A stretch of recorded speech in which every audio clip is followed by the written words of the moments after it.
5 पुराने दोस्त जिनका ताल्लुक यूनिवर्सिटी से है, फिल, डोम, हेच, ल्यूक और रॉब एक पब में मशरूबात के दौरान मिलते हैं और एक दूसरे के साथ वक्त गुजारने के लिए ग्रुप ट्रिप के मंसूबे पर गुफ्तगू करते हैं। रॉब स्वीडन मशरकी यूरोप में हाइकिंग का मशवरा देता है, लेकिन दूसरे जल्द ही इस तजवीज़ को मुस्तरद कर देते हैं। शाम के वक्त जब ग्रुप पब से बाहर निकलता है तो वो एक दुकान के पास गुजरते हैं। लूक चाहता है कि वो रुककर वोडका की एक बोतल खरीदें और रॉब इसके साथ जाता है। दुकान में बातचीत करते हुए ये दोस्त देखते हैं कि कैशियर परेशान हालत में रजिस्टर के पीछे दीवार के साथ टैग लगा कर बैठा हुआ है। अचानक 2 मुसल्लह डकैत पीछे वाले कमरे से बाहर आते हैं और लूक दुकान के आखिरी हिस्से में एक शेल्फ के पीछे छुप जाता है, जबकि रॉब बर्फ की तरह जम जाता है। डकैत रॉब को परेशान करते हैं, इसका बटुआ, घड़ी और अंगूठी मांगते हैं। रॉब पहले 2 चीजें खुशी से दे देता है, लेकिन अपनी अंगूठी देने से इनकार करता है क्योंकि ये इसकी शादी की अंगूठी है। ल्यूक जो अभी तक नजर से छुपा हुआ है, अपनी हाथ में मौजूद बोतल को पलटता है और मुदाखलत करने की तैयारी करता है। ताहम वो कार्रवाई करने में बहुत सुस्त है और इसकी आंखों के सामने रॉब को कत्ल कर दिया जाता है। रॉब की ख्वाहिश का एहतराम करते हुए ये 4 दोस्त उसकी मौत के 6 माह बाद स्वीडन के शिमाली हिस्से में सरीक नेशनल पार्क में किंग्स ट्रेल के साथ हाइकिंग के सफर पर निकलते हैं। जब डोम अपना तवाजुन खोकर घुटने को जख्मी कर लेता है, जिसकी वजह से वो चलने में मुश्किल महसूस करता है,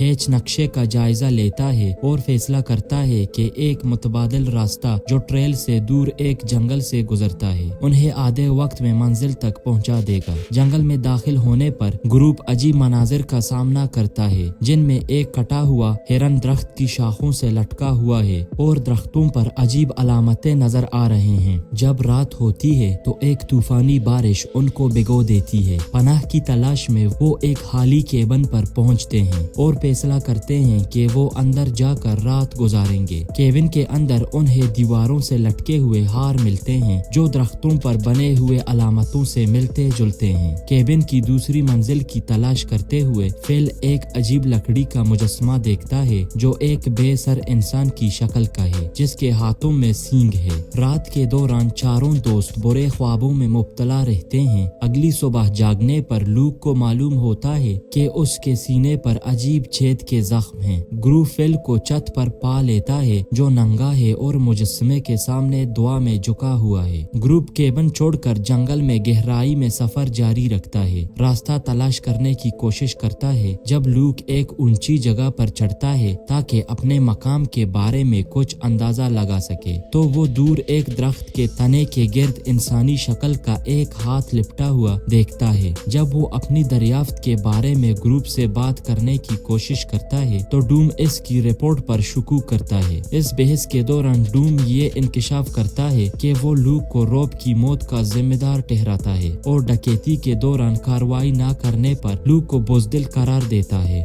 बाद में उस रात लूक एक और बुरे ख्वाब से चीखने की आवाज से जागता है। जब वो देखता है कि हेच का खेमा खाली है तो तीनों जंगल की गहराई में हेच की चीखों का पीछा करते हैं। सुबह तक उन्हें ये एहसास होता है कि वो खो गए हैं और उन्हें अपना कैंप तलाश करने का कोई याद नहीं। वो अपने खेमे और सामान के बगैर अपनी तलाश जारी रखने का फैसला करते हैं। वो हेच को दरख्त की शाखों पर फंसे हुए पाते हैं, बिल्कुल इसी तरह जैसे उन्होंने पहले एक कटे हुए हिरन को देखा था। ग्रुप हेच की लाश को इसके कंपास और चाकू के लिए निकालता है और फिर उसे दरख्त की शाखों से डांप कर जल्दी से दफन करता है। लूक फिल और डोम को एक ऊंची जगह के नीचे छोड़कर एक पहाड़ी पर चढ़ता है जो पूरे जंगल का मंजर पेश करती है। इसे एहसास होता है कि वो जंगल के किनारे के करीब हैं और दूर कैंप की आगों से उठता हुआ धुआं भी देखता है। वो दोनों के पास वापस आता है ताकि उन्हें ये खबर दे सके, लेकिन उन्हें दरख्तों की तरफ अपनी टॉर्चें रोशन करते हुए पाता है और कहते हैं कि उन्होंने एक आवाज सुनी है। अचानक फिल को एक नजर न आने वाले क्रिएचर के जरिए स्क्रीन से खींच लिया जाता है। छुपने की जगह तलाश करते हुए लूक डोम से मिलता है और उसे अपने साथ भागने के लिए कहता है। वो अपने पैरों पर खड़े हो जाते हैं और भागना शुरू करते हैं।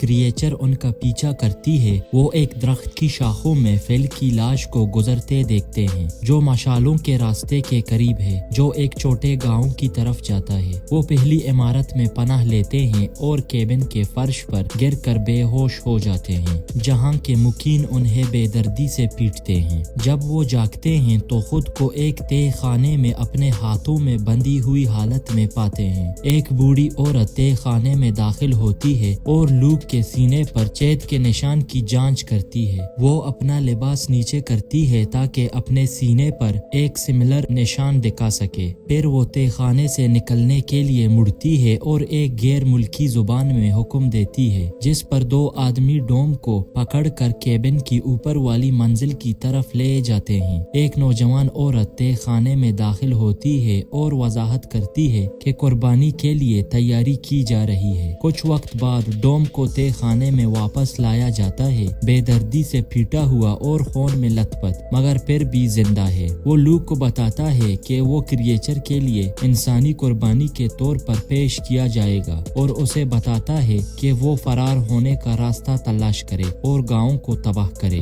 ڈوم کو کیبن سے باہر نکالا جاتا ہے اور ایک لکڑی کے کھمبے کے ساتھ باندھ دیا جاتا ہے جہاں اس کے ہاتھ اس کی پیٹھ کے پیچھے باندھ دیے جاتے ہیں۔ جب دن رات میں بدلتا ہے تو جنگل سے ایک دہاڑ سنی جاتی ہے۔ قید کرنے والے فوراً اپنے گھٹنے زمین پر رکھ کر عبادت کرنے لگتے ہیں۔ ڈوم کو ایک ویژن نظر آتا ہے جس میں اس کی بیوی درختوں سے نکل کر آتی ہے اور اس کا چہرہ اپنے ہاتھوں میں پکڑ لیتی ہے۔ حقیقت میں یہ وہ کریچر ہے جو ان لوگوں کا پیچھا کر رہی تھی اور اس کا لکڑی کی مورت سے مشابہت ہے جو انہوں نے خالی کیبن میں دیکھی تھی۔ کریچر ڈوم کو کھمبے سے ہٹا دیتی ہے اور اسے قریبی درخت کی شاخوں پر چڑھا دیتی ہے اور اسے مرنے کے لیے چھوڑ دیتی ہے۔ بچنے کی شدید کوشش میں لوک اپنے ایک قید سے نکلنے کے لیے اپنی انگلی توڑ دیتا ہے لیکن دوسرے قید سے آزاد نہیں ہو پاتا کہ اچانک نوجوان عورت اندر آ جاتی ہے۔ جب لوک کریچر کے بارے میں پوچھتا ہے تو وہ وضاحت کرتی ہے کہ اسے یوتن کہا جاتا ہے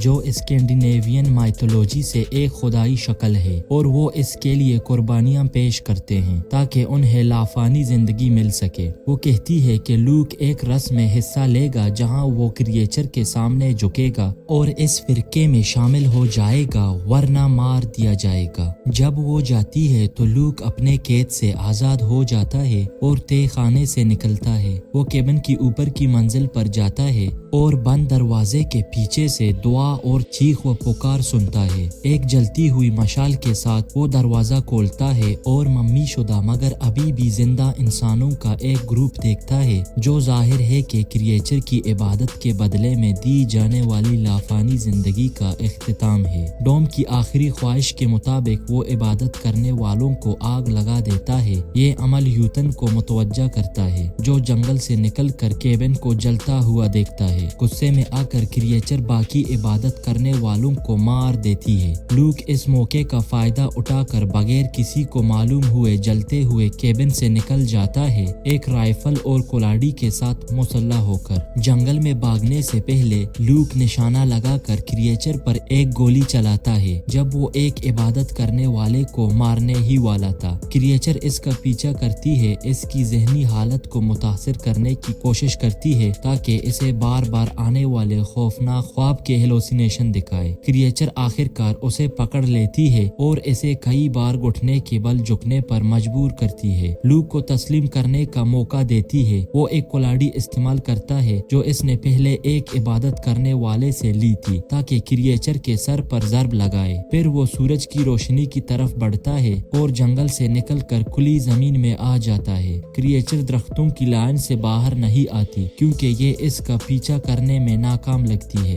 کریچر اس پر دہاڑتی ہے اور وہ فتح کے نشے میں چیختا ہے۔ لوک کریچر سے منہ موڑ کر ایک پکی سڑک کی طرف بڑھتا ہے جہاں ایک گاڑی گزر رہی ہے جو تہذیب کی علامت ہے۔ تو آج کی کہانی اگر آپ کو پسند آیا ہو تو چینل کو ضرور سبسکرائب کریں اور ویڈیو کو لائک کریں۔ ملتے ہیں ایک اور ویڈیو میں، تب تک کے لیے اپنا خیال رکھیں۔ خدا حافظ۔